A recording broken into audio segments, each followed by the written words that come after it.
Bonjour à toutes et à tous.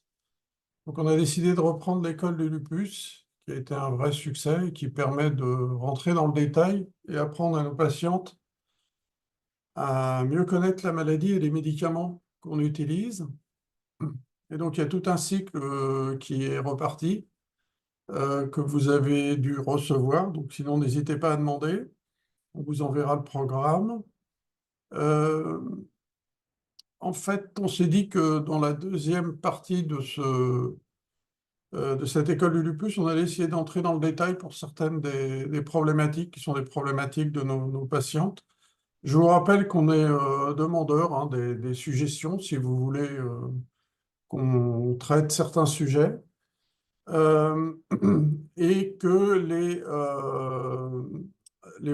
alors, je vais pas dire les webinaires en fait sur l'école du lupus sont enregistrés, donc vous pouvez les écouter ou les télécharger en allant sur le site de notre centre ou en écrivant à Micheline Fac qui co-anime avec moi cette école du lupus.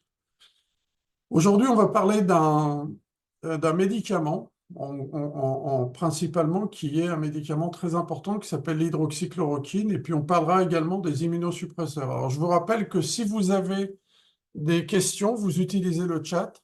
Hein, donc, vous pouvez poser les questions au fur et à mesure de la présentation, et puis on essaiera à la fin d'y répondre comme on a fait précédemment. Alors, on va commencer par l'hydroxychloroquine. D'abord, mes liens d'intérêt. Ah, attendez, Micheline, je n'arrive pas à avancer. Voilà. Donc ça, c'est mes liens d'intérêt. Euh, je vous rappelle quelque chose qui fait partie des actualités concernant le lupus, c'est qu'on a réussi en fin d'année 2023, et donc il est disponible depuis 2024 sur le site de la Haute Autorité de Santé. Vous avez l'adresse du web en bas, à mettre à jour le protocole national de diagnostic et de soins. Donc c'est un document qui est assez unique en Europe, hein, qui est un document qu'on a réussi à rédiger avec beaucoup de collègues de toute la France, une rédaction collégiale. Donc vous voyez, c'est un document qui fait 130 pages. Il y a des néphrologues, des pédiatres, des dermatologues, des immunologistes qui sont impliqués dedans et qui nous permet de reprendre le lupus de l'adulte et de l'enfant et d'aborder tous les points. Alors, c'est un document qui est destiné aux médecins, ça nous permet d'harmoniser les pratiques en France, mais vous pouvez aussi l'utiliser ou le lire tout simplement. Hein. C'est pas un livre de chevet, mais pendant les vacances, si vous voulez, vous allez pouvoir le lire. Donc, allez sur le site de la HAS, c'est gratuit, hein, et vous pouvez le télécharger si c'est nécessaire. Alors, on va commencer par les antipaludéens de synthèse. Les antipaludéens de synthèse, dans lequel il y a l'hydroxychloroquine, c'est quelque chose qui est très ancien. Vous voyez, sur cette photo, là, à droite, vous avez le quinquina. Le quinquina, c'est un arbuste d'Amérique du Sud. Et en fait, dès le XVIIe siècle, les jésuites du Pérou ont vu que des indigènes utilisaient depuis longtemps l'écorce de cet arbuste et qu'ils l'utilisaient pour lutter contre les fièvres intermittentes. Alors la fièvre, c'est un symptôme qui peut exister dans plein de maladies, mais à cette époque, une des grandes causes de la fièvre, c'était le paludisme. Et donc, cette écorce des fièvres, comme on l'appelait, hein, au bout de plusieurs siècles, est devenue donc un antipaludisme ou un antipaludéen. Et c'est pour ça que l'hydroxychloroquine, je vous expliquerai pourquoi, et la chloroquine surtout au début, ont été appelés antipaludéens ou antimalariques. Malaria, c'est un des types de paludisme, hein. Mais maintenant, c'est des médicaments qu'on n'utilise plus du tout pour traiter le paludisme, hein. Donc, je dis ça parce que souvent, nos patients nous demandent si on doit ne pas prendre les médicaments contre le paludisme quand on voyage parce qu'on est sous hydroxychloroquine. Non, il faut prendre les autres médicaments parce que les moustiques ont des parasites, donc le parasite qui est responsable du paludisme, qui est devenu résistant aux antipaludéens de synthèse et à l'hydroxychloroquine. Donc vous voyez, c'est une histoire qui s'échelonne sur plusieurs siècles, c'est-à-dire qu'on est parti de quelque chose de naturel, donc l'écorce du quinquina, et en fait c'est des pharmaciens français en 1820 qui ont isolé de cette écorce de quinquina le principe actif et ils l'ont appelé quinine, parce que quinquina, quinine. Et puis c'est seulement en 1934 qu'un chimiste allemand a synthétisé la chloroquine. Donc là, on est dans les antipaludéens de synthèse, c'est un médicament. Et donc cet antipaludéen de synthèse s'appelait la chloroquine, qui venait elle-même, pardon, de la quinine. Et puis c'est seulement après que la chloroquine a été modifiée et est devenue l'hydroxychloroquine. Et dans les années 1960, on s'est rendu compte que ces médicaments-là avaient des propriétés anti-inflammatoires qui allaient largement au-delà de l'efficacité sur la fièvre du paludisme, et notamment dans tout un tas de maladies rhumatismales, au premier rang desquelles il y avait le lupus. Donc en France, on a eu pendant très longtemps deux antipaludéens de synthèse. Un que vous connaissez qui s'appelle l'hydroxychloroquine. Alors il n'y a qu'un seul laboratoire qui commercialise l'hydroxychloroquine en France, c'est Sanofi, qui s'appelle le Plaquenil, que vous devez toutes connaître. Et ce médicament-là, il a l'autorisation de mise sur le marché dans le traitement du lupus systémique, mais également du lupus dermatologique. Et puis on a eu pendant très longtemps la chloroquine, qu'on appelait avant la nivaquine, qui était le médicament initial. Mais malheureusement, le laboratoire qui commercialisait cette chloroquine a arrêté de le commercialiser. Et maintenant, on peut encore en prescrire, mais sous la forme de ce qu'on appelle des préparations magistrales, c'est-à-dire que c'est le pharmacien qui va faire des gélules de phosphate de chloroquine. Donc, il a la poudre, il fait des gélules, et en gros, ça correspond à 100 mg de chloroquine. Donc, on ne peut plus utiliser facilement la chloroquine en France. On peut toujours utiliser l'hydroxychloroquine, et si c'est nécessaire, on peut utiliser donc les préparations magistrales de chloroquine. Alors, l'hydroxychloroquine, le Plaquenil, c'est un médicament qui est très important dans le lupus. C'est ce que je vais essayer de vous expliquer actuellement. Et maintenant, on considère que tous les patients qui ont un lupus systémique devraient être sous hydroxychloroquine. Comme tous les médicaments, il y a des contre-indications, mais schématiquement, c'est devenu le traitement de fond du lupus. C'est-à-dire, quelles que soient les manifestations que vous avez au début de votre maladie, vous devez être mis sous hydroxychloroquine, sous Plaquenil, parce qu'on sait que ça a un effet bénéfique sur le long terme, et que cet effet bénéfique, il va modifier le cours évolutif de la maladie. Hein, c'est ça qu'on appelle un traitement de fond. C'est-à-dire c'est un médicament qu'on va prendre de manière chronique, et ce médicament-là, il va permettre d'éviter l'évolution de la maladie, l'évolution délétère de la maladie. Quand on l'a utilisé initialement dans le lupus systémique, bah, ce médicament, on savait qu'il était efficace dans les manifestations cutanées du lupus. Ça guérit certaines manifestations cutanées. Et puis aussi, ça évitait de faire des rechutes quand on l'avait commencé. Alors, le traitement par hydroxychloroquine en France, c'est un traitement qui commence à 2 gélules, 2 comprimés par jour. C'est 400 mg. Une gélule, c'est 200 mg, donc 400 mg. Vous voyez que c'est un médicament qui n'est pas cher du tout. Et il faut savoir que ce médicament, il va mettre un petit peu de temps avant de contrôler la poussée de la maladie. Mais j'insiste sur ce que je viens de vous dire, c'est-à-dire qu'on contrôle la poussée cutanée, la poussée articulaire avec, mais il faut le continuer après, parce qu'on sait que quand on le continue, on va modifier l'évolution sur le long terme du lupus, on va faire moins de poussée de lupus, le lupus il va être beaucoup plus calme sur une beaucoup plus longue période. Et c'est pour ça que souvent on finit au bout d'un certain temps par avoir que du Plaquenil comme traitement. Si vous prenez une boîte d'hydroxychloroquine, de Plaquenil, vous verrez qu'il y a une iconographie dessus qui vous dit de faire attention en cas de grossesse. Alors actuellement, on est un petit peu en opposition avec ça, c'est-à-dire qu'on sait maintenant que quand on a une grossesse et qu'on prend de l'hydroxychloroquine, il faut poursuivre le traitement et que très probablement, les grands bénéfices, les grands bénéfices qui ont été notés dans l'évolution des grossesses, vous savez que la grossesse pendant le lupus a été un vrai problème pendant de très nombreuses années, et on sait maintenant que les bénéfices qui ont été notés, puisque maintenant on a peu de poussée pendant les grossesses, ça vient entre autres du fait qu'on continue certains des médicaments, au premier rang desquels il y a l'hydroxychloroquine. Donc il faut garder l'hydroxychloroquine quand on est enceinte. Il faut la garder à la dose qu'on avait avant la grossesse. Et puis on peut mesurer dans le sang le taux d'hydroxychloroquine. Quand on prend de l'hydroxychloroquine, c'est un médicament qui reste très longtemps dans le sang.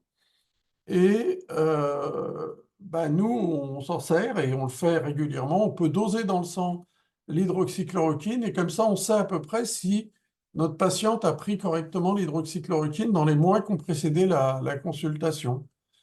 Donc ça nous permet d'avoir des discussions avec certaines de nos patientes qui, pour des raisons X ou Y, décident d'arrêter les traitements. Je vous rappelle que si vous décidez d'arrêter les traitements, il faut en parler à votre médecin. Ça évite d'augmenter la thérapeutique en croyant que le médicament il n'est pas efficace et de vous donner d'autres médicaments. Quand vous êtes en consultation, il faut dire les choses à votre médecin. Vous avez le droit de ne pas vouloir continuer à prendre les médicaments, mais votre médecin va essayer de vous persuader du fait que c'est très important. Donc, dans ces cas-là, aborder le problème directement avec lui, c'est beaucoup plus simple que de le faire sans le prévenir, hein. Il y a une relation de confiance entre la patiente et son médecin, et ça, c'est très important. Alors, je ne vais pas entrer dans le détail aujourd'hui, mais il y a actuellement toute une discussion pour savoir quelle est la dose de plaquenil, d'hydroxychloroquine qu'on doit garder, notamment quand la maladie elle est contrôlée. Nous, personnellement, euh, on pense qu'il faut garder les deux comprimés, hein. Je vous expliquerai pourquoi après et comment on peut faire. Mais sachez qu'il y a une toxicité possible, pas du tout certaine. Je vous expliquerai comment elle est comment elle peut se prévenir, cette toxicité, notamment une toxicité rétinienne qui souvent effraie les patients, alors qu'en réalité, il y a pas de raison.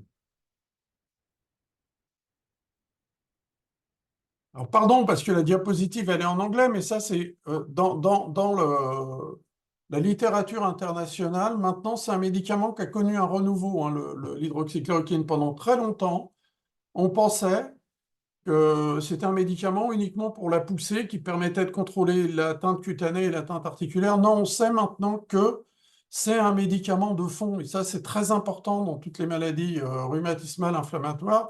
Parce que vous savez, en médecine, il vaut mieux prévenir que guérir. Donc, si on peut diminuer le risque de poussée sur très longtemps, ça évite d'avoir recours à d'autres médicaments. Et vous voyez que on sait que maintenant, au cours du lupus, on diminue l'activité, on diminue la mortalité quand on est sous hydroxychloroquine, on diminue les poussées, y compris les poussées rénales, on diminue les poussées globalement, on a probablement un effet bénéfique sur les facteurs de risque cardiovasculaire et notamment sur l'hypercholestérolémie, par exemple. Et puis, il y a d'autres effets. Donc, c'est vraiment un médicament qu'on est en train de redécouvrir dans le lupus, hein. Puis, je vous rappelle ce que je viens de vous dire, c'est depuis septembre 2022, on ne peut plus utiliser les comprimés habituels de chloroquine. Mais on a la possibilité de faire des préparations magistrales. Alors, d'emblée, je vais mettre les pieds dans le plat et je vais aborder avec vous les effets indésirables potentiels. C'est le mot le plus important, potentiel. Si vous prenez de l'aspirine parce que vous avez mal à la tête, si vous lisez la notice, vous allez voir qu'il y a plusieurs dizaines d'effets indésirables potentiels quand on prend simplement de l'aspirine. Si vous prenez du paracétamol, c'est la même chose. Et c'est toujours comme ça qu'il faut prendre les médicaments. C'est-à-dire quand on reçoit un médicament, c'est toujours la balance entre les bénéfices et les risques. Et la balance entre les bénéfices et les risques pour l'hydroxychloroquine dans le lupus, elle est clairement en faveur de l'utilisation de l'hydroxychloroquine. Mais il peut y avoir des effets indésirables et je vais vous expliquer lesquels et comment on peut arriver à les prévenir. Alors, il y a un effet indésirable qui est souvent euh, sous-estimé. On peut avoir des troubles digestifs quand on commence l'hydroxychloroquine, hein. C'est souvent, on peut avoir des douleurs abdominales, des nausées, parfois de la diarrhée, hein. Et vous voyez que on peut commencer l'hydroxychloroquine avec des doses plus faibles ou la réduire si les gens sont vraiment très gênés. Donc ça, il faut voir avec votre médecin, mais je vous ai dit tout à l'heure que la bonne dose dans l'hydroxychloroquine, c'est plutôt 2 comprimés par jour. Mais si les gens sont intolérants, on peut essayer de diminuer 1 comprimé par jour, quitte à essayer de réaugmenter après. Et souvent, on peut essayer de partager la dose en deux, une dose le matin, une dose le soir. Et avec ça, on a souvent des effets indésirables digestifs qui s'estompent. Il peut y avoir des atteintes cutanées. J'insiste, il peut y avoir, mais la plupart du temps, il n'y a pas. Et il y en a un notamment qui est connu, qui s'appelle le prurite. Donc vous allez avoir une sensation de grattage sur tout le corps, donc ça va vous démanger partout, et parfois cette démangeaison, elle est favorisée par la douche. C'est ce qu'on appelle un prurite aquagénique, favorisé par l'eau, c'est-à-dire que vous allez prendre une douche et vous allez voir que le prurite, il va augmenter après. Ben ça, en fait, souvent, on essaye de diminuer la dose. Il y a d'autres médicaments qu'on peut donner pour essayer de les contrôler. Tout ça, ça dépend de l'importance du traitement par hydroxychloroquine. On a parfois, je vois qu'il y a déjà des questions ou des commentaires qui sont en rapport avec ce point. On peut avoir ce qu'on appelle des taches ardoisées sur la partie antérieure des jambes, hein. Ces taches ardoisées, elles sont souvent liées au fait qu'on prend de l'hydroxychloroquine avec de l'aspirine et qu'on peut avoir des petits bleus, des petits saignements. Et l'hydroxychloroquine, elle peut parfois colorer la peau un petit peu. D'ailleurs, il y a certaines patientes qui, quand elles prennent de l'hydroxychloroquine, ont la peau qui change un petit peu de couleur. Ces modifications ardoisées, bah, elles sont surtout gênantes sur le plan esthétique. Elles ne sont pas graves du tout, hein. La question qui est posée, c'est bah, comment on peut arriver à les prévenir ou à les faire disparaître. Quand elles sont présentes, c'est rare qu'elles disparaissent. Donc souvent, il faut, si les gens sont très gênés et si l'hydroxychloroquine n'est pas absolument nécessaire, on peut essayer de baisser ou d'arrêter le traitement si c'est vraiment très gênant, mais la règle, c'est quand même d'essayer de le maintenir. Bon, il peut y avoir parfois une éruption quand on prend de l'hydroxychloroquine au tout début. Dans ce cas-là, il faut contacter votre médecin. Ça justifie une réaction mais du médecin, mais c'est une fréquence qui est pas du tout importante, c'est assez rare. L'hydroxychloroquine, c'est un médicament qui est très liposoluble, donc il va rentrer dans certains de nos tissus. Et en fait, cette hydroxychloroquine, elle peut, au bout d'un certain temps, elle s'accumule et elle peut s'accumuler dans les muscles. Alors attention, là, je suis en train de vous présenter les effets indésirables, hein, mais je vous ai présenté avant l'efficacité. Donc ne partez pas du webinaire en vous disant il y a plein d'effets indésirables. Là, je vous les présente uniquement pour que vous les connaissiez et que vous puissiez réagir. Donc parfois, l'hydroxychloroquine diminue l'activité de certains muscles. Et normalement, au bout d'un certain temps, quand on traite quelqu'un par hydroxychloroquine, par plaquenil, on doit doser les enzymes musculaires. Souvent, ça fait pas mal. C'est simplement, on a l'impression que les muscles fonctionnent un petit peu moins bien. Et là, c'est pareil. Si on diminue la dose d'hydroxychloroquine, elle est éliminée et cette myopathie, mais attention, elle n'est pas du tout définitive, va régresser avec l'arrêt du traitement. Le cœur, c'est un muscle. Et parfois, on peut avoir une atteinte du cœur, mais là aussi, c'est très très rare. Mais normalement, votre médecin, ça survient surtout quand on a une prise qui a été très prolongée. Et dans ces cas-là, votre médecin, il doit surveiller ces différentes atteintes. Mais une fois encore, j'insiste, c'est relativement rare. Alors, quelque chose que vous voulez souvent, que vous redoutez souvent, à tort, c'est l'atteinte oculaire. L'hydroxychloroquine, elle peut se déposer dans la rétine. Mais ça aussi, c'est quelque chose qui est progressif. Il faut prendre l'hydroxychloroquine pendant longtemps, je vous expliquerai combien de temps après, pour avoir une éventuelle atteinte de la rétine, mais cette atteinte, elle n'est pas très fréquente. Quand on commence l'hydroxychloroquine, on peut avoir pendant quelques jours des troubles de l'accommodation. Donc ne vous inquiétez pas dans ce cas-là, souvent ça disparaît en poursuivant l'hydroxychloroquine. On a du mal à accommoder, donc on peut avoir une vision floue au début. Donc ne vous inquiétez pas, quand on prend l'hydroxychloroquine au tout début, ça ne peut pas être une rétinopathie, puisque la rétinopathie, l'atteinte de la rétine, c'est une atteinte qui va mettre très longtemps avant d'apparaître, si elle apparaît. Mais souvenez-vous qu'on peut parfois avoir de la vision floue parce qu'on n'accommode pas correctement. Donc quand on se met à lire ou quand on regarde, on ne va pas accommoder le cristallin, et dans ces cas-là, on peut avoir l'impression que on a une rétinopathie, mais ce n'est pas du tout le cas. L'effet indésirable, mais vous voyez, ça c'est les notices du Vidal, qui est peu fréquent, c'est la rétinopathie. Hein, comme je vous l'ai dit, on peut avoir parfois le dépôt de l'hydroxychloroquine dans la rétine, et à cause de ça, on peut avoir une atteinte de cette rétine. Alors, je vais vous expliquer comment ça se passe en fait. D'abord, maintenant qu'on l'utilise en traitement de fond, ça c'est pour fixer les idées. Vous voyez, ça c'est des grandes études qui ont été faites sur plus de 2000 patients qui avaient de l'hydroxychloroquine depuis au moins 5 ans. Et ce qu'on sait, c'est que le risque de rétinopathie, vous voyez, quand on est dans les 10 premières années, il est inférieur à 2%. Donc, c'est vraiment pas un risque très important. Mais quand on le prend depuis très longtemps, et notamment pour les enfants, on peut avoir une rétinopathie. Mais la rétinopathie, on va la dépister, je vais vous expliquer comment. Pourquoi est-ce qu'on peut avoir une rétinopathie? Il y a deux éléments qui sont très importants dans le risque de rétinopathie. Il y a l'ancienneté du traitement.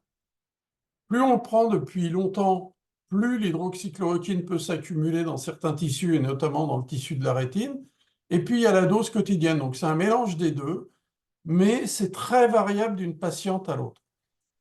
Il y a aussi des situations où on peut favoriser cela. Par exemple, si votre rein élimine pas correctement l'hydroxychloroquine, vous pouvez avoir une accumulation d'hydroxychloroquine. Donc, c'est pour ça que quand on a une insuffisance rénale, un rein qui fonctionne moins bien, ben, souvent, votre médecin, il va diminuer la dose d'hydroxychloroquine, il va vous donner un seul comprimé. Et puis, comme le lupus touche des femmes jeunes, certaines d'entre elles peuvent malheureusement avoir un risque de cancer du sein. Et un traitement qu'on donnait dans le cancer du sein qui s'appelle le tamoxifène, et il y a un autre médicament de la même famille, qui peut lui-même donner une atteinte de la rétine, et puis qui peut aussi favoriser l'atteinte de la rétine liée à l'hydroxychloroquine. Donc retenez que cette rétinopathie, c'est quelque chose qui n'est pas très fréquent, qui dépend du temps, de la dose globale, et donc ça veut dire qu'on a du temps pour dépister cette rétinopathie. Et cette rétinopathie, en fait, je vais vous expliquer ce qui se passe en vous donnant une anatomie de l'œil. Vous voyez, ça c'est un œil qui est coupé par le milieu. Donc devant, c'est ce que vous voyez quand vous regardez quelqu'un ici. Donc il y a la pupille qui est ici, le cristallin. Et puis derrière, ce que vous ne voyez pas quand vous regardez quelqu'un, hein, vous avez le globe oculaire, et dans le globe oculaire, vous avez la rétine partout. Et la rétine ici, que vous voyez ici, la voyez en rouge, en fait, si on la regarde, en gros, la lumière, elle rentre dans la rétine, donc elle rentre par le devant de l'œil, elle traverse le cristallin, et elle vient stimuler des récepteurs, et ces récepteurs, c'est eux qui transmettent l'information au cerveau, c'est ce qu'on appelle les photorécepteurs. Et quand on regarde l'œil de face, ça c'est ce qu'on appelle un fond d'œil, ben, on voit une partie qui est une espèce de tache jaunâtre qu'on appelle la macula, qui est ici en fait, mais sur le côté de l'œil. Et au sein de cette macula, il y a une petite dépression qu'on appelle la fovea. Et dans cette fovea, c'est là où on a la plus grande acuité visuelle. C'est là où il y a le plus de récepteurs pour transmettre les informations au cerveau. Et c'est là où on va utiliser l'œil pour faire les choses qui nécessitent une acuité visuelle, comme par exemple lire. D'accord? Donc, retenez, donc c'est pour ça qu'on appelle ça une maculopathie, parce qu'en fait, on va avoir un dépôt d'hydroxychloroquine qui va se faire ici, surtout dans la fovea, et qui va progressivement empêcher les photorécepteurs de fonctionner. D'accord? Donc, ce n'est pas tout l'œil qui va être touché, hein. C'est uniquement cette partie-là, qui est la partie la plus importante quand on veut lire, par exemple, mais on peut continuer à avoir une vue périphérique, hein. Et donc, si on regarde ce qui s'appelle le champ visuel, donc vous voyez ici, j'ai mon œil, donc mon œil, il regarde devant lui, donc, bah, je vais avoir la projection sur mon œil du champ visuel. Et vous voyez que la lecture, c'est 10 degrés de chaque côté. C'est uniquement la partie centrale de l'œil qui va permettre de lire. Et la zone qui va déchiffrer le mieux ce qu'il y a autour de nous, c'est la zone très très centrale qui correspond à ce que je viens de vous montrer, à la fovea, et ça c'est uniquement 3 à 5 degrés. Donc c'est pour ça que quand on fait un dépistage des rétinopathies, induite par le plaquenil, on fait un champ visuel 10.2, 10 degrés des deux côtés, 10.2. D'accord?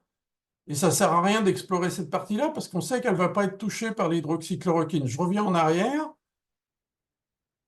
J'essaye de revenir en arrière. Vous voyez, cette fovea là, elle est ici, et cette fovea, elle va vous permettre elle va participer à la lecture. Donc toute cette partie-là qui est à côté, là, celle-là, elle est très rarement touchée par l'hydroxychloroquine. C'est exceptionnel.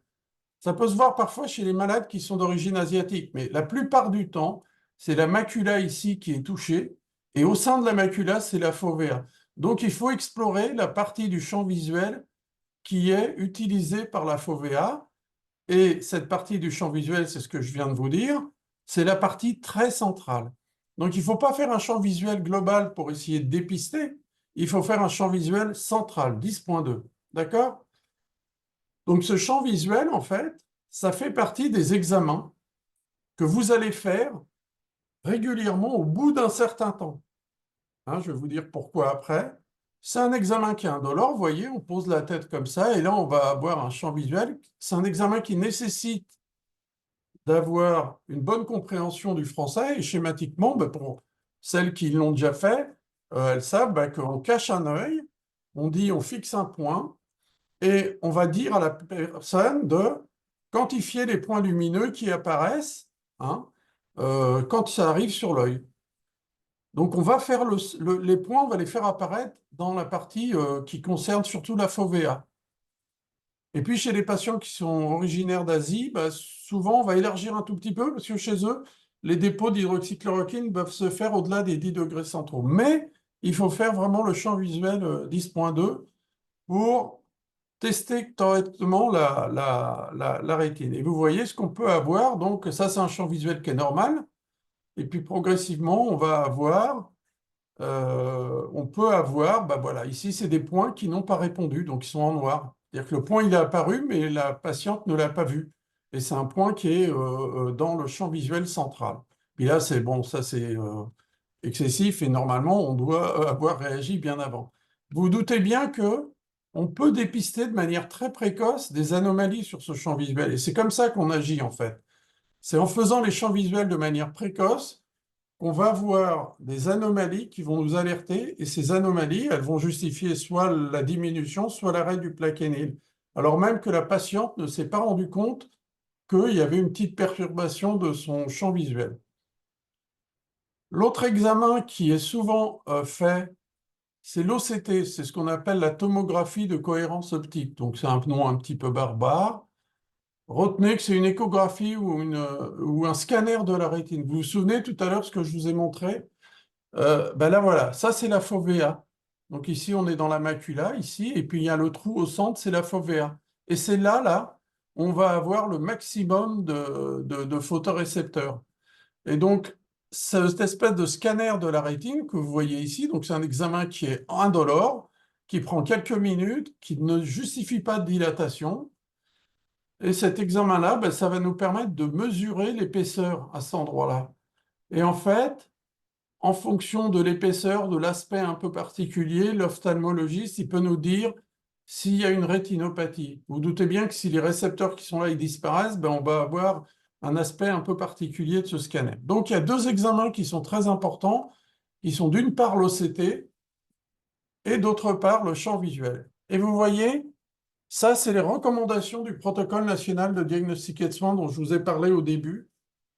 Et donc, quand on a un traitement par hydroxychloroquine qui est prescrit, par plaquenil qui est prescrit, on doit faire, ou on recommande en France, ce n'est pas le cas en Angleterre par exemple, mais en France, on recommande de faire un examen ophtalmologique avec un fond d'œil pour vérifier qu'il n'y a pas d'anomalies dans l'œil qui peuvent gêner l'interprétation des examens après. Et puis, il faut faire un champ visuel automatisé 10.2, c'est ce que je vous ai dit tout à l'heure, et une OCT. Ça, c'est dans la première année qui suit, on a un an à peu près pour faire ça, après avoir commencé l'hydroxychloroquine. Et ce qu'on sait, c'est qu'il n'y a pas de raison d'en faire avant 5 ans, le suivant. Hein. Donc il ne faut pas les faire pendant longtemps, les gens les faisaient au bout d'un an, 2 ans, 3 ans, ça ne sert à rien, parce que le risque d'avoir une rétinopathie induite par l'hydroxychloroquine, il est quasiment nul à cette période-là. Ça, c'est valable chez à peu près tout le monde. Donc, quand on a depuis l'hydroxychloroquine depuis plus de 5 ans, eh bien, il faut faire une fois par an le champ visuel et l'OCT. Hein. Et donc, ça, il faut les faire idéalement en alternance dans la même année. Hein. ou des examens qu'on fait régulièrement. Mais ça nous permet de dépister de manière très précoce les éventuelles complications de l'hydroxychloroquine, de les arrêter si c'est nécessaire et d'éviter qu'il y ait des complications de ce traitement. Et ça nous permet de continuer à donner la dose efficace pour éviter que les patients fassent des complications du lupus, hein. Toujours la balance bénéfice-risque. Et puis, si on a des anomalies là, on peut faire un autre examen, qui est un examen beaucoup plus technique, qui s'appelle un électrorétinogramme. Là, on va aller directement tester le fonctionnement des nerfs dans cette région-là. D'accord? Alors, chez certains malades, je vous ai dit tout à l'heure que quand on avait du mal à éliminer l'hydroxychloroquine, quand on a une insuffisance rénale, elle s'accumule. Ben, quand on est dans cette situation-là, si on a pris une dose de 400 mg avec une insuffisance rénale, ben, dans ce cas-là, il faut les faire plus tôt, les tests, hein, avant 5 ans. C'est la même chose chez les patients qui ont, par exemple, une anomalie de la rétine d'une autre cause. Ben, dans ce cas-là, il faut surveiller de manière plus régulière, ou chez des gens qui sont très fins et qui ont un tout petit poids. Donc, dès qu'il y a un facteur de risque d'avoir un surdosage, entre guillemets, en hydroxychloroquine, dans ces cas-là, on va pouvoir le faire plus tôt. Mais chez la plupart des patients, c'est au cours de la 5e année qu'on fait, qu'on fait les tests de surveillance et on les compare au bilan de référence. Ça veut dire que, si possible, il faut les faire au même endroit, hein. Et ça, c'est important parce que c'est des examens de dépistage. Donc, c'est des examens qu'on fait en ville. Chez les ophtalmos, on n'a pas besoin de venir à l'hôpital, ou malheureusement, on est dans une situation où on ne peut pas faire ces examens. Donc, vous les faites en ville. C'est un examen de surveillance. Donc, normalement, c'est pris en charge à 100% dans le cadre du lupus. Donc, retenez ça, hein. Un bilan de référence, on a 1 an pour le faire. En Angleterre, par exemple, ils ne font pas le bilan de référence. Ils pensent, et ils n'ont pas forcément tort, que bah, la surveillance après 5 ans, c'est suffisant. Donc ça, c'est juste pour dédramatiser les choses, hein. C'est pour vous dire que l'hydroxychloroquine, il ne faut pas avoir peur, et ce n'est pas parce que vous en avez pris depuis 3 mois que vous allez vous retrouver avec une rétinopathie. Ça n'existe pas. OK? Donc on continue. Donc, est-ce que vous voulez qu'on réponde, Micheline, maintenant aux questions concernant l'hydroxychloroquine, peut-être? Parce qu'après, on va parler des immunosuppresseurs. Ok, on peut reprendre les questions. Alors, pour commencer, N'hésitez pas à poser des questions, hein. donc sur l'hydroxychloroquine, hein, en Ouais. cas de rupture de plaquenil en pharmacie, comment, comme récemment, que faire? Peut-il être remplacé? Ah, ça c'est une très bonne remarque. Première chose, normalement ça ne devrait pas exister, mais comme en France on a un seul médicament, un seul laboratoire qui fournit l'hydroxychloroquine, bah, parfois ils se sont retrouvés en rupture de stock. Notamment, ça a été le cas pendant le Covid, où bah, des médecins ont dit que le Covid pouvait être traité par l'hydroxychloroquine. C'est pas vrai, mais on s'est retrouvés, nous, avec nos malades qui n'avaient pas d'hydroxychloroquine pour le lupus, alors que c'est une vraie indication, et donc on s'est retrouvés. Alors, avant, on avait la chloroquine, la nivaquine. On peut toujours la prescrire, hein, la chloroquine, quand on a une rupture de stock. Retenez une chose qui est importante, c'est que quand on prend de l'hydroxychloroquine et qu'on l'arrête, quand on l'a prise depuis assez longtemps, il faut du temps avant qu'elle s'élimine complètement. Donc, on est encore protégé pendant 1 à 2 mois quand on arrête l'hydroxychloroquine, hein. C'est pas le même niveau de protection, mais il reste encore de l'hydroxychloroquine dans les tissus et donc on est encore protégé. Et puis après, on n'a malheureusement pas en France d'alternative, c'est-à-dire que on n'a pas de médicament qui fasse exactement la même chose que l'hydroxychloroquine. Donc, dans ce type de situation, qu'est-ce qui se passe? Ben, votre médecin, il va essayer de vous protéger contre le risque de pousser. Et il peut avoir recours à d'autres médicaments, entre guillemets, de fond. Donc, ça peut être du méthotrexate parfois, des petites doses de méthotrexate dont on parlera après. Et puis, sinon, parfois, c'est des petites doses de prednisone, de cortencil, 5 mg par jour. Mais on n'a pas de médicaments qui fassent la même chose que l'hydroxychloroquine et qui puissent remplacer le Plaquenil. Il y a un seul fournisseur en France. On a des questions ensuite sur la posologie. Faut-il mieux prendre un cachet matin et soir ou les deux en même temps? Et que pensez-vous d'une dose de plaquenil de 600 mg par jour au vu des effets secondaires annoncés? Euh, voilà. Alors attends, je vais répondre d'abord à la première question. L'hydroxychloroquine, le Plaquenil, C'est à vous de trouver la dose, la façon de le prendre qui permet, un, de ne pas l'oublier, ça c'est très important, et deux, d'éviter les effets indésirables, notamment digestifs. Donc, souvent, les gens le prennent le matin et le soir, mais quand on prend deux fois, on s'expose à un risque de ne pas le prendre correctement. L'autre chose que vous lirez parfois sur la boîte d'hydroxychloroquine, de Plaquenil, c'est que ça peut un petit peu endormir. En réalité, c'est pas très vrai, mais chez certaines personnes, il y a un petit risque de somnolence. Donc nous, souvent, on dit aux gens de le prendre à deux comprimés le soir à la fin du repas ou juste après le repas. Comme ça, ils sont chez eux, ils ont la boîte, et puis si ça les endort un petit peu au début, bah, ça va les aider. Tu peux me répéter la deuxième question? Que pensez-vous d'une dose de plaquenil de 600 mg par jour au vu des effets secondaires annoncés? Alors, si vous avez bien compris ce que je vous ai dit, et j'espère, vous avez bien compris qu'il y a deux éléments qui sont importants dans le risque de toxicité rétinienne de l'hydroxychloroquine. Il y a la dose qu'on reçoit tous les jours, et puis il y a la durée.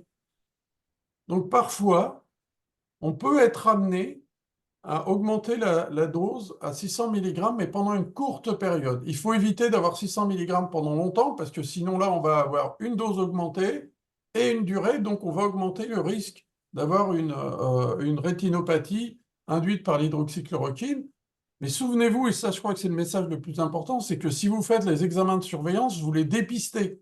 Donc on peut voir les anomalies avant même que vous vous en rendiez compte, et dans ces cas-là, adapter les doses.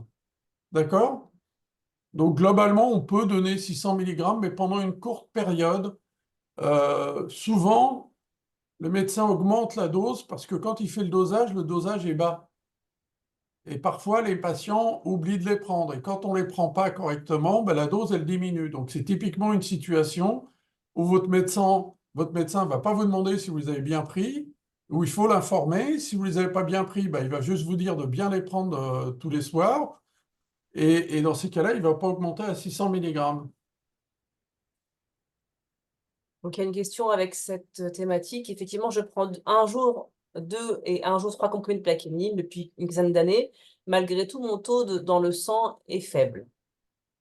Alors, ce qu'il faut retenir, c'est que le taux dans le sang, ça ne permet pas normalement d'adapter la dose. Hein, nous, on a fait une étude ici, quand on a essayé d'adapter la dose au taux dans le sang et voir si avec ça, on protégeait plus nos malades. En fait, non, on n'a pas pu montrer ça.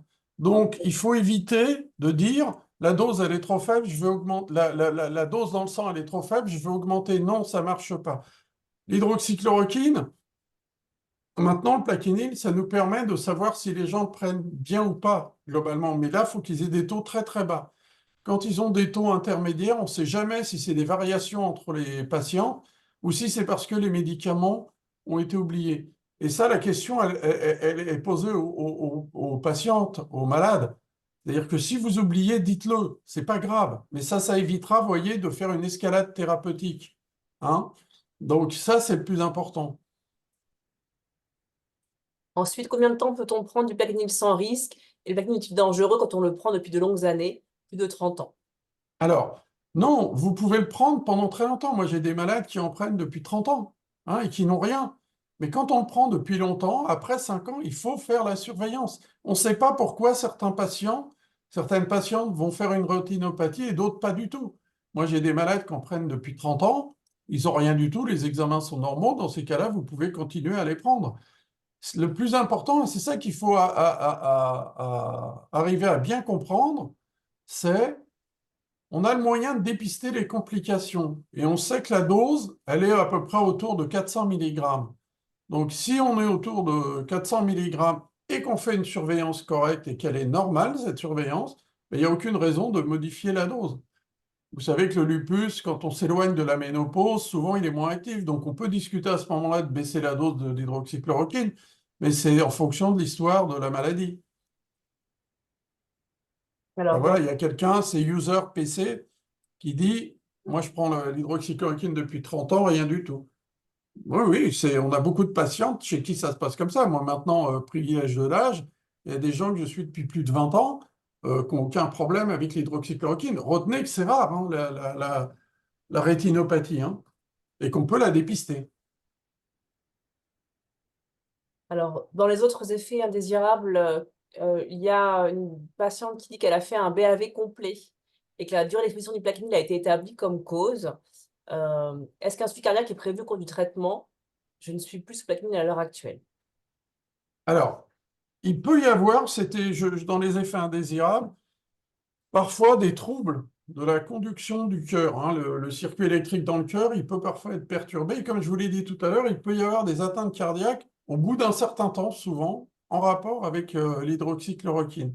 Mais on peut en avoir en rapport avec le lupus, on peut en avoir avec plein d'autres médicaments, etc. Donc il est conseillé de faire un électrocardiogramme quand on a un lupus, d'ailleurs, en général, et puis surtout quand on a des troubles de la conduction, c'est-à-dire que le circuit électrique dans le cœur, il fonctionne moins vite. Effectivement, il faut évoquer la possibilité que ce soit en rapport avec l'hydroxychloroquine. Dans ces cas-là, malheureusement, souvent, quand on arrête l'hydroxychloroquine, le bloc, il disparaît pas. Mais il faut éliminer plein d'autres causes, hein. Et donc là, c'est une collaboration entre le médecin qui vous suit pour le lupus et le cardiologue pour vérifier que c'est bien l'hydroxychloroquine qui est responsable du bloc. Et ça, c'est difficile à affirmer ou à infirmer. Alors, il y a deux commentaires sur l'alopécie et plaquenil. Je t'entends pas très bien, Micheline. Pardon, il y a deux commentaires sur alopécie et plaquenil. Notamment une personne qui dit qu'elle avait une alopécie avec 2 comprimés par jour. Elle est actuellement en rechute sévère. Voilà le commentaire. D'accord. Alors, si vous regardez les effets indésirables qui étaient marqués, il peut y avoir une alopécie parfois. Mais c'est très difficile de savoir que c'est en rapport avec l'hydroxychloroquine. Et à mon sens, c'est plutôt l'inverse. Quand on a une poussée de lupus, on a deux types d'alopécie. Alopécie, pour ceux qui ne savent pas, c'est quand on se met à perdre les cheveux. Donc on peut perdre les cheveux de manière diffuse. Et ça, c'est un signe d'activité du lupus. Et on peut aussi perdre les cheveux en plaques à certains endroits, hein. Et ça, c'est pas le plaquenil, par exemple. Ça, les pertes de cheveux comme ça en plaques, c'est pas le plaquenil. Et souvent, les patientes croient que c'est le médicament qui est responsable de la perte de cheveux, alors que c'est la poussée du lupus. C'est comme quand les gens disent je suis fatigué parce que j'ai pris des antibiotiques. Non, c'est pas l'antibiotique qui est responsable de la fatigue, c'est l'angine que vous avez eue qui est responsable. Vous avez pris les antibiotiques au même moment. Et donc, dans un premier temps, il faut d'abord vérifier que ce n'est pas en rapport avec une activité du lupus pour pas se retrouver dans une situation où vous allez arrêter le médicament qui vous permettra de contrôler le lupus en croyant que c'est le médicament qui est responsable des effets indésirables. Exceptionnellement, il peut y avoir, alors que la maladie elle est calme, une diminution, une perte des cheveux de manière globale. C'est très difficile de dire que c'est l'hydroxychloroquine qui est responsable, hein, parce que dans la vie, il y a plein d'autres causes. On peut perdre des cheveux parce qu'on a une alimentation un peu différente, etc. Donc là, c'est pareil, c'est la balance bénéfice-risque qui va vous dire si vous pouvez toucher ou pas au plaquenil, enfin qui va dire au médecin s'il va vous proposer de modifier le plaquenil. En règle générale, on a tendance à le maintenir dans cette situation. Il y a des questions sur les troubles digestifs. Peut-on avoir des troubles digestifs après plusieurs années de traitement seulement? Ou est-ce que le plaquenil peut donner des maux d'estomac? Alors, ça peut donner la nausée, le plaquenil, hein, au début, et je répète ce que je vous ai dit tout à l'heure, c'est-à-dire que dans ces cas-là, on peut essayer de partager les doses en deux, une le matin, une le soir, voire de passer à un seul comprimé. Nous, on fait ça, un comprimé un jour, deux comprimés le lendemain, et puis quand les gens le tolèrent mieux, on revient à 2 comprimés par jour. Euh, quand on le prend depuis longtemps, c'est pas très fréquent, hein, qu'on ait des effets indésirables digestifs qui apparaissent. C'est souvent à l'initiation du traitement qu'on va avoir ces troubles digestifs.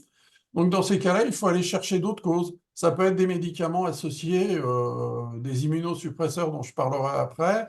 Ça peut être d'autres causes, hein. On peut avoir des troubles digestifs de d'origines différentes.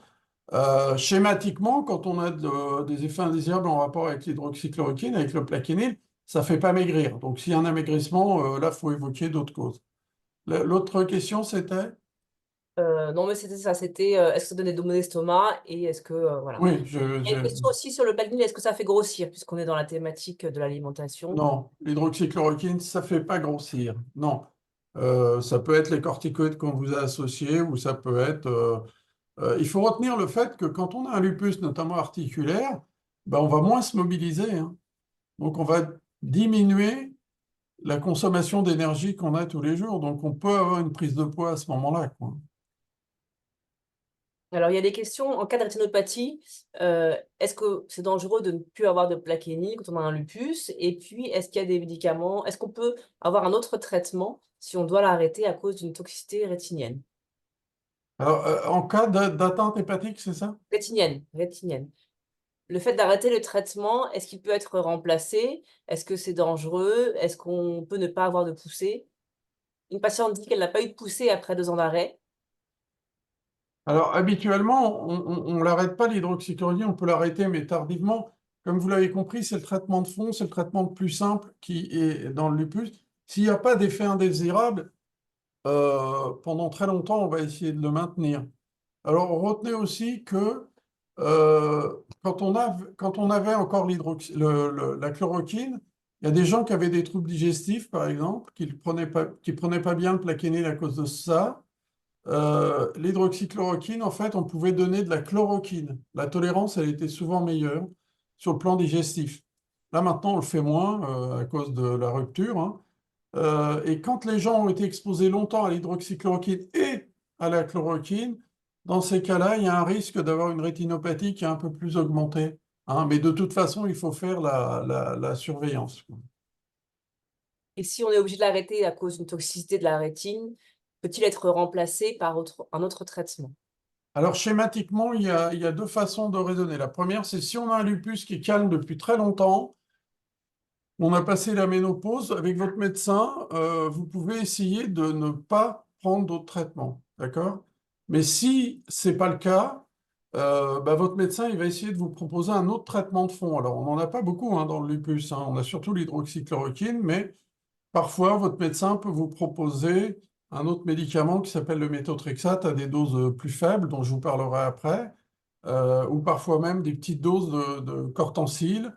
Euh, L'objectif de ça, c'est de garder le lupus complètement inactif. Il vaut mieux avoir un traitement à des doses plus faibles qui empêche le lupus d'être actif que de dire je prends pas de traitement et puis le jour où je vais faire une poussée, on verra bien. Non, parce que ça, on ne sait jamais quelle est la gravité de la poussée, on ne peut pas le prévoir. Et donc, on peut se retrouver avec des gens qui ont un lupus purement cutané ou articulaire, et puis qu'un jour, parce qu'ils n'ont pas pris leur traitement ou parce qu'ils ont arrêté le traitement, vont se retrouver avec une atteinte rénale. Donc ça, il vaut mieux éviter. Il faut bien comprendre que le lupus, c'est une maladie chronique. On n'est pas malade tout le temps, on a de la chance, on a maintenant des médicaments qui sont très efficaces et on en a de plus en plus. Mais quand on a une maladie chronique, ça veut dire que le jour où on arrête de contrôler le lupus, en arrêtant les médicaments, ben, il y a un risque de faire une rechute. Et nous, on a même vu des rechutes très, très, très tardives, pardon. Et une dernière question sur la grossesse et le plaquenil. Est-ce que c'est contre-indiqué pendant la grossesse? La réponse, c'est non. Je répète. En fait, on s'est retrouvé avec beaucoup, beaucoup, beaucoup de personnes qui ont eu des grossesses sous Plaquenil. Et il n'y a jamais eu de risque d'avoir des malformations qui ont été dépistées. Donc, on s'est rendu compte que les patientes qui avaient du Plaquenil, elles faisaient quasiment pas de poussée pendant leur grossesse et qu'il n'y avait pas d'effet indésirable pour l'enfant. Donc, les recommandations des spécialistes du lupus, c'est vrai, et ça c'est international, hein, c'est vraiment de poursuivre l'hydroxychloroquine quand on est enceinte, hein, ne l'arrêtez surtout pas, même s'il y a sur la boîte une icône qui vous dit attention, etc. Non, non, maintenant on sait, on a changé complètement la prise en charge des grossesses depuis qu'on maintient le traitement par hydroxychloroquine, par plaquenil, la petite dose de corticoïdes. Maintenant, les patients, elles font beaucoup, beaucoup moins d'effets indésirables et de poussée de leur lupus pendant la grossesse, quoi. Une question sur j'ai un petit lupus, mais je suis souvent épuisé. Est-ce la maladie ou la prise de plaquenil? La fatigue, c'est vraiment un problème dans le lupus. La cause, on ne la connaît pas bien. Quand le lupus il est actif, bah, c'est normal d'être fatigué, hein. Quand le lupus est inactif, on a plein de patientes qui se plaignent d'une fatigue anormale qui peut parfois être gênante et qui peut obliger à changer le projet de vie, hein. Et ça, je dois dire que nous, pendant très longtemps, on a sous-estimé ça. Et de manière un peu curieuse, qu'est-ce qui marche dans la prise en charge de la fatigue dans le lupus, chez les patientes qui n'ont pas de poussée, qui sont avec un lupus qui est calme, c'est l'activité physique, hein. L'activité physique, ça marche bien. Alors c'est un peu bizarre parce que on dit aux malades qui sont fatigués d'avoir une activité physique, mais c'est comme un réentraînement à l'effort. Et il ne faut pas commencer par des efforts très importants. C'est-à-dire il faut avoir une marche active, 30 minutes, 3 fois par semaine, et puis il faut augmenter progressivement. Et moi, je le fais souvent, je le dis souvent à mes patients, et en fait, on se rend compte que bah, ça améliore vraiment la fatigue dans le lupus, hein. Alors effectivement, on a maintenant la possibilité de prescrire une activité physique adaptée. C'est compliqué dans le lupus, on est en train de travailler dessus euh, pour essayer, donc chez les gens qui sont très fatigués, d'avoir cette prescription d'activité physique, mais en France, c'est toujours un peu compliqué, hein. Mais à terme, ce sera une bonne indication.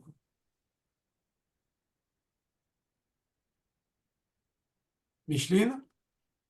Bah, peut-être on peut continuer avec la deuxième partie de la présentation. On a fait un petit peu le tour des questions. D'accord, bah on continue alors. Donc là, je vais vous parler des immunosuppresseurs ou des immunomodulateurs. L'hydroxychloroquine, j'aurais dû vous le dire, c'est un immunomodulateur, c'est-à-dire que ça va moduler le système immunitaire, mais que ça ne va pas vraiment vous exposer à des complications, et notamment infectieuses. L'autre médicament, l'immunosuppresseur, c'est le méthotrexate dont j'ai beaucoup parlé. Le méthotrexate, c'est un médicament qui est énormément utilisé dans une autre maladie, dans la polyarthrite rhumatoïde, qui est une maladie qui déformait les articulations. Donc ça, je crois que vous avez des exemples en tête, hein. Il n'a pas l'AMM dans le lupus, mais on l'utilise depuis très longtemps et on l'utilise en moyenne à 15 mg par semaine. Retenez que la dose, c'est par semaine, c'est pas par jour, hein. Donc on le prend une fois dans la semaine et d'ailleurs sur l'ordonnance, c'est mieux de dire quel jour on prend, comme ça évite les erreurs. On peut le prendre par péros, par la bouche, ou en sous-cutané, notamment chez les gens qui ont des troubles digestifs quand ils le prennent. Et puis, on peut souvent diminuer le risque d'avoir des effets indésirables en rajoutant de l'acide folique, mais ce n'est pas obligatoire d'emblée, hein. On peut d'abord donner que le méthotrexate et rajouter l'acide folique après. C'est un médicament qu'on a utilisé, qui est encore utilisé dans le traitement des grossesses extra-utérines. C'est-à-dire qu'en fait, ça stoppe les grossesses. Donc, quand on est sous méthotrexate, il ne faut surtout pas être enceinte, de toute façon, on ne peut pas, hein. Donc, il faut avoir une contraception quand on est sous méthotrexate. Et dans les effets indésirables du méthotrexate, il peut y avoir une diminution des globules blancs. Alors à la dose où on l'utilise, c'est-à-dire 15 mg par semaine, c'est très très rare. Et puis il peut parfois y avoir une atteinte des enzymes du foie. Et là aussi, c'est très très rare. Mais la réglementation, elle veut que quand on commence un traitement par méthotrexate, il faut surveiller initialement les globules rouges, les globules blancs et les enzymes du foie. Alors, vous voyez, hein, donc, dans les recommandations, c'est au début, donc c'est une fois par semaine, les 2 premières semaines, puis toutes les 2 semaines, etc. Puis après, une fois par mois. Et puis quand on le prend depuis longtemps, on arrête cette surveillance. Souvent, les médecins disent une fois par semaine le premier mois, puis après tous les mois, les 5 mois qui suivent, et puis après, on arrête. Le méthotrexate, c'est un médicament qui marche bien dans l'atteinte articulaire, vraiment bien dans l'atteinte articulaire, et qui peut éviter de prendre des corticoïdes. Il met à peu près 2 à 6 semaines avant d'être efficace. Et puis, ça marche correctement dans l'atteinte cutanée. Mais maintenant, on a des nouvelles molécules dont on parlera dans une autre réunion.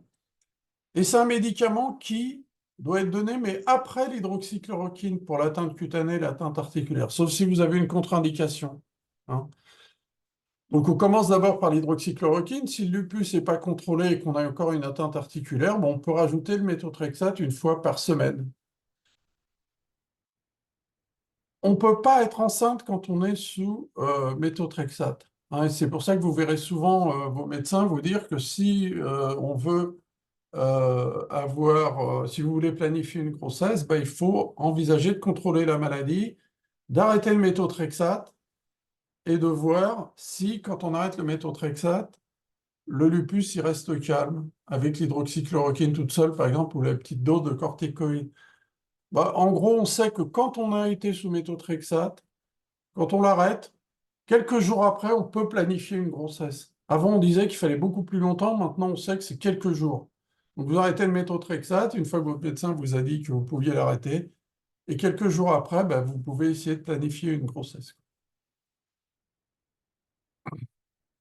Alors, les effets indésirables du méthotrexate, je vais aller rapidement dessus, mais il y a toujours, hein, et c'est quelque chose qu'on trouve souvent, il y a des troubles digestifs. Hein. Souvent, les gens nous disent, par exemple, qu'ils ne sont pas bien le jour où ils prennent le méthotrexate ou les 48 heures après.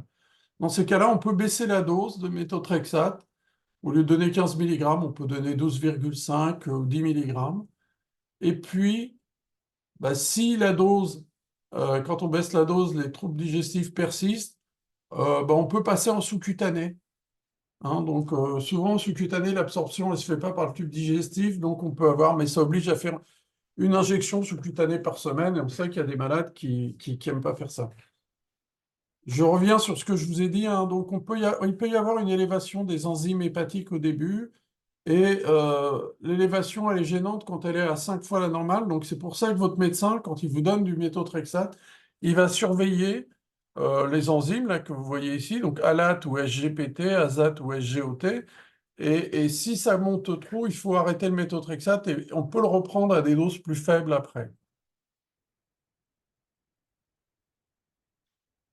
Le méthotrexate, c'est un bon médicament qui est probablement sous-utilisé dans le lupus, notamment dans le lupus articulaire. C'est un immunomodulateur, le méthotrexate. Faites attention parce que si vous regardez la notice, souvent la notice, elle vous donne les indications, mais sans tenir compte de la dose. Et le méthotrexate, on l'utilise même comme anticancéreux à des doses beaucoup plus fortes. Mais ça n'a rien à voir, là, c'est 15 mg par semaine. C'est vraiment des doses très très faibles. Et dans ce cas-là, c'est un immunomodulateur. D'accord? Ça ressemble un peu à l'hydroxychloroquine.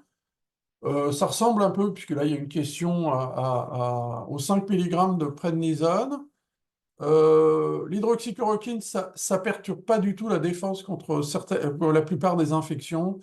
Le méthotrexate un petit peu, et puis souvenez-vous aussi que bah, après, ça dépend des patients. Hein. Il y a des malades, on ne sait pas pourquoi les gens font des effets indésirables la plupart du temps. Pourquoi est-ce que certains, avec des doses très faibles de méthotrexate, vont avoir une augmentation des enzymes hépatiques? Ça, on ne sait pas bien, donc il peut y avoir une tolérance qui va être une tolérance complètement différente. Euh, L'autre immunosuppresseur dont je veux vous parler, c'est l'azatioprine, qui en France s'appelle Limurel. Hein. Donc là, il est autorisé dans le lupus, enfin autorisé, les autres médicaments le sont aussi, hein, mais là, il y a eu des études. Alors, c'est des vieux médicaments, ça, le méthotrexate et Limurel. L'hydroxychloroquine, c'est des très vieux médicaments, hein, mais on sait que ces médicaments-là, on les connaît bien, donc on connaît leurs effets indésirables. Donc, ça se prend en comprimé, hein, souvent, donc Péros.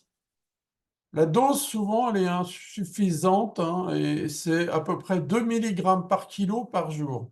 Donc, si on pèse 60 mg, 60 kilos, pardon, on va avoir 125 mg, un comprimé et demi d'Imurel, qu'on peut prendre en une seule prise ou en deux prises, une le matin, une le soir.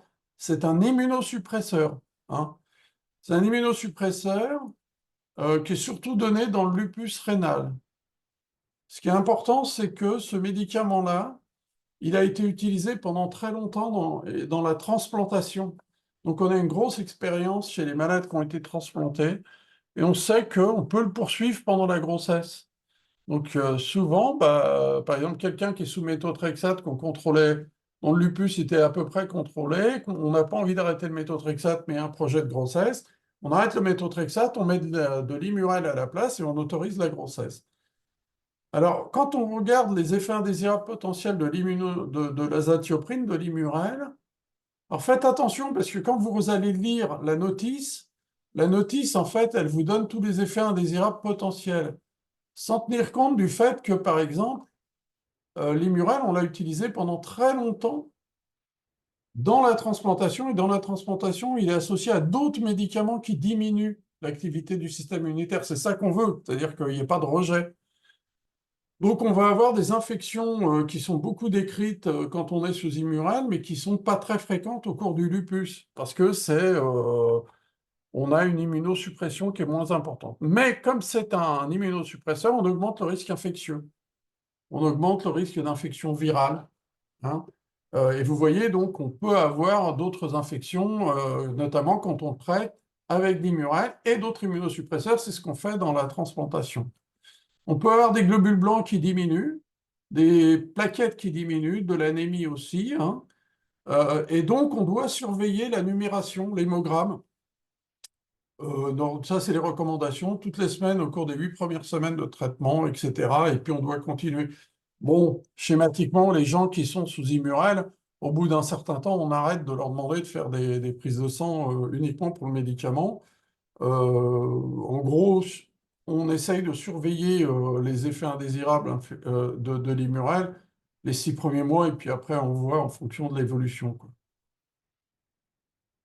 Alors, vous verrez, et ça, j'insiste dessus, hein, sur la notice, c'est que vous verrez qu'il y a des tumeurs qui peuvent être induites quand on est sous Immurel. Mais, j'insiste vraiment dessus, hein, c'est ça vient beaucoup de ce qui a été décrit chez les malades qui sont transplantés.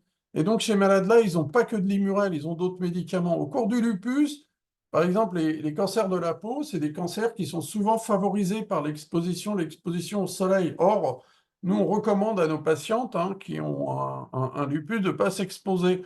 Donc, le surrisque de cancer de la peau au cours du lupus, quand on est sous Immurel, il est très, très, très, très faible, hein. C'est surtout pour les transplantés et on doit avoir normalement une protection contre le soleil quand on a un lupus. Quand on a des murales depuis très longtemps, c'est quand même bien de voir le dermatologue une fois par an pour vérifier que les grains de beauté sont bien des grains de beauté et qu'il n'y a pas autre chose. D'accord? Les autres effets indésirables de l'immurel, ben, c'est éventuellement les troubles digestifs, c'est assez rare. Mais on surveille au début, pareil, hein, on va ajouter un bilan hépatique à la numération au début. Pour vérifier qu'il n'y a pas de réaction anormale du pancréas notamment ou des enzymes du foie. Dernier immunosuppresseur dont on va parler aujourd'hui, c'est le mycophénolate mofétyl, le Cellcept. Eh ben, on l'utilise beaucoup, beaucoup dans le lupus, mais il est hors AMM. Mais on sait qu'il y a eu des études qui ont montré qu'il était efficace, aussi efficace que d'autres médicaments. Donc c'est un médicament qui se donne péros. Donc c'est des gélules, et là, il faut le prendre en 2 prises quotidiennes. La même dose le matin et le soir, souvent.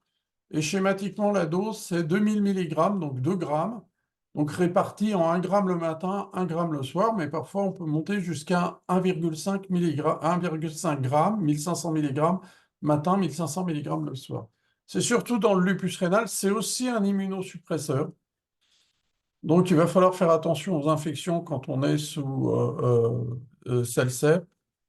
Et puis, c'est un médicament qui peut donner des malformations, donc vraiment, il faut une contraception quand on est sous Cellcept. Et en théorie, même les pharmaciens ne devraient pas vous en donner s'il n'y a pas la preuve de la contraception. Alors, les effets indésirables potentiels du Cellcept, ben, il y a les infections.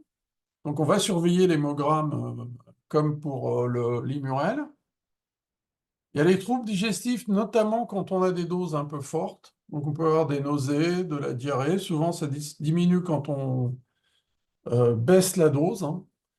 Bon, la diarrhée, après, c'est vraiment très dépendant de la façon dont on tolère, hein. Il y a des gens qui ne tolèrent pas du tout la diarrhée. Dans ces cas-là, on peut arrêter quelques jours le Cellcept pour l'évacuer, et puis on le reprend et à des doses plus faibles. Et puis, il y a deux effets indésirables que je veux souligner, hein.